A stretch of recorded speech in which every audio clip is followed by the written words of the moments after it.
খুলনায় নির্বাচনী প্রচারণার দ্বিতীয় দিন ভোর থেকে প্রার্থীরা ব্যস্ত সময় কাটাচ্ছে। ভোটারদের সমর্থন পেতে তারা লিফলেট বিতরণ, সমাবেশ করছে। ভোটারদের নিরাপত্তা, অধিকার প্রতিষ্ঠার নিশ্চয়তা দিচ্ছে প্রার্থীরা। সাথে সাথে বেকারত্ব দূর করতে বিভিন্ন কর্মসূচির কথা বলছে। পাশাপাশি দেশের বৃহত্তম দল বিএনপি ও জামায়াতের প্রার্থীরা কেন্দ্রীয় শীর্ষ নেতাদের বাকবিতণ্ডার সাথে জড়িয়ে পড়েছে, পাল্টাপাল্টি ক্ষোভ প্রকাশ করছে।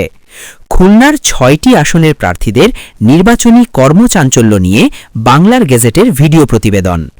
ডেস্ক রিপোর্ট, বাংলার গেজেট।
জামাত যেটি করছে সেটি নির্বাচনী আচরণবিধি লঙ্ঘন করছে।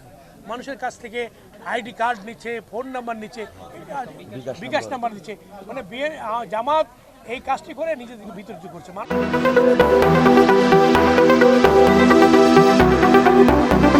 আমাদের মধ্যে প্রতিষ্ঠা করেছেন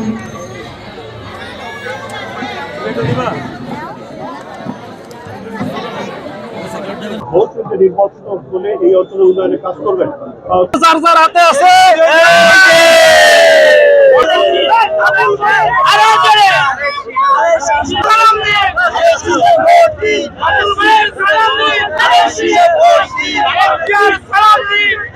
একটু বক্তব্য নিয়ে যায় এখান থেকে, কারণ সবাই চাইছে আপনাদের যে নির্বাচন অনুষ্ঠিত হতে যাচ্ছে, এই নির্বাচনে সবাইকে ভোট দিতে হবে। এই নির্বাচন অন্যান্য বারের নির্বাচনের মতো নয়। বিশেষ করে আমরা যারা এই 3 আসনে বাস করি, আমাদের জন্য অত্যন্ত গুরুত্বপূর্ণ এই নির্বাচন। এই জন্য আমি প্রত্যেক ভোটারকে সবসময় বলি, সবাইকে ভোট দিতে হবে, কাউকে অবহেলা করে ভোট নষ্ট করা যাবে না। কারণ এই ভারত থেকে ভোটের উপর ডিপেন্ড করবে আমাদের এই অঞ্চলের জুট মিলগুলো, শিল্পগুলো খুলবে কি খুলবে না, এই অঞ্চলগুলোর মানুষগুলো সন্ত্রাস মুক্ত হবে কিনা, মাদক মুক্ত হবে কিনা, আমাদের সন্তানেরা যারা লেখাপড়া শেষ করে বসে আছে তার চাকরি ফিরে পাবে কি পাবে না। এবং বিশেষ করে আমাদের অনেক শ্রমিক, হাজার হাজার শ্রমিক ভাইরা চাকরি হারিয়ে অসহায় জীবনযাপন করছে এবং অসম্ভব মানবতার জীবনযাপন করছে। তারা চাকরি ফিরে কি পাবে কি পাবে না। সব মিলিয়ে এখানে মানুষ তাদের দীর্ঘদিনে একটা দাবি আছে যে এখানে একটা বড় জেনারেল হসপিটাল হবে। এই হাসপাতাল হবে কি হবে না, এই টাইপের অনেক চাওয়া পাওয়া নিয়ে একটা মানুষের মধ্যে একটা দীর্ঘদিনের একটা হতাশা বিরাজ করছে। সেই হতাশার অবসানে 12 তারিখে যদি তারা সঠিকভাবে ভোট দিতে পারে, সঠিক ব্যক্তিকে ভোট দিতে পারে, তাহলে তাদের সেই আশা প্রত্যাশা পূরণ হবে।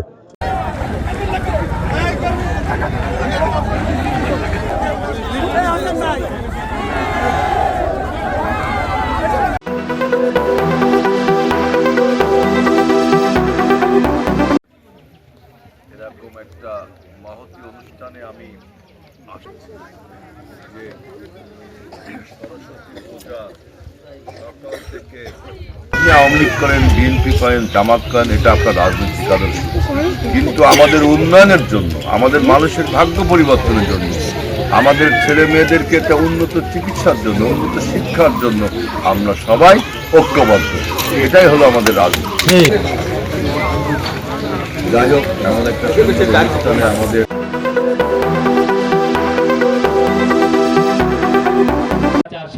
ঠিক না, তার মানে হলো তখন মনের মধ্যে তো একটা আঘাত কাজ করছি এবং সেই কারণেই আমি ওখানে যাব।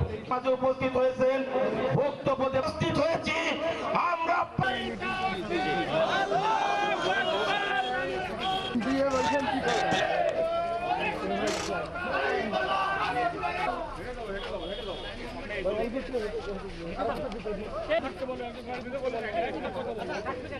ধারণা করেছিলাম যে উনি বিদেশে লন্ডনে গেছেন, লেখাপড়া করেছেন, কিছুটা পলিটিক্যাল ম্যাচুরিটি হয়তো আছে, কিন্তু দেখি যে উনি তো এখন বড় মুফতি হয়ে গেছেন।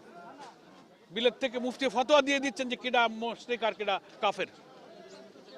এটা তার কোনো অধিকার নেই। এটা উনি রাজনৈতিক নেতা হিসাবে কাজটা সৌজন্যতা, শিষ্টাচার বোধের সাথে এই কথাটা যায় না। এটার জন্য আমরা তীব্র প্রতিবাদ করি। তারা রাজনীতিতে প্রতারণা করে, অসত্যের আশ্রয় নেয়, ধোঁকাবাজি করে, আদর্শ চরিত্র নৈতিকতা দিয়ে রাজনীতিকে মোকাবেলা করতে যারা ব্যর্থ হয় তারা এই সমস্ত ভোতা হাতিয়ারকে রাজনীতিতে ব্যবহার করে। এই সুবিধাটা আমাদের হইতেছে। কিন্তু বাংলাদেশ স্বাধীনতার পর জামাত ইসলামী বা আমরা ইসলামী দল যারাই আছি, একটা প্রমাণ কি দিতে পারবে যে আমরা স্বাধীনতা সমর্থনের বিপক্ষে কোনো ভূমিকা রেখেছি? এটা আপনারা জানেন, 71 সালে যখন স্বাধীন হয়েছে আমাদের নেতা শহীদ প্রেসিডেন্ট জিয়াউর রহমান, উনি স্বাধীনতার ঘোষণা দিয়েছিলেন। তারপরে উনি যুদ্ধক্ষেত্রে যে যুদ্ধ করে দেশ স্বাধীন করেছিলেন। উনি কিন্তু দেশ স্বাধীন করেছিলেন সবাই। তো এই দেশ আমাদের সবার জন্যে। আমাদের নেতারা বলেছেন যে এ দেশে কোনো সংখ্যালঘু নেই, কোনো সংখ্যাগরিষ্ঠ নেই। এদেশে আমরা সবাই বাংলাদেশি। আমাদের পরিচয় ধর্ম নিয়ে না।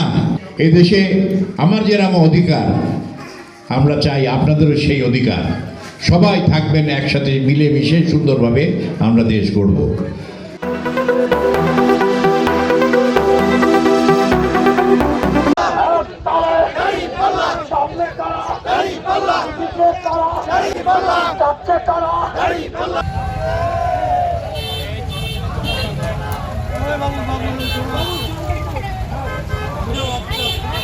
দাঁড়িপাল্লার প্রতি করতে হলো একটি ইনসাফপূর্ণ বাংলাদেশ গড়ার প্রতি আমরা সরকার গঠন করব ইনশাআল্লাহ।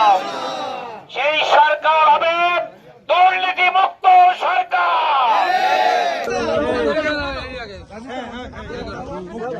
একদম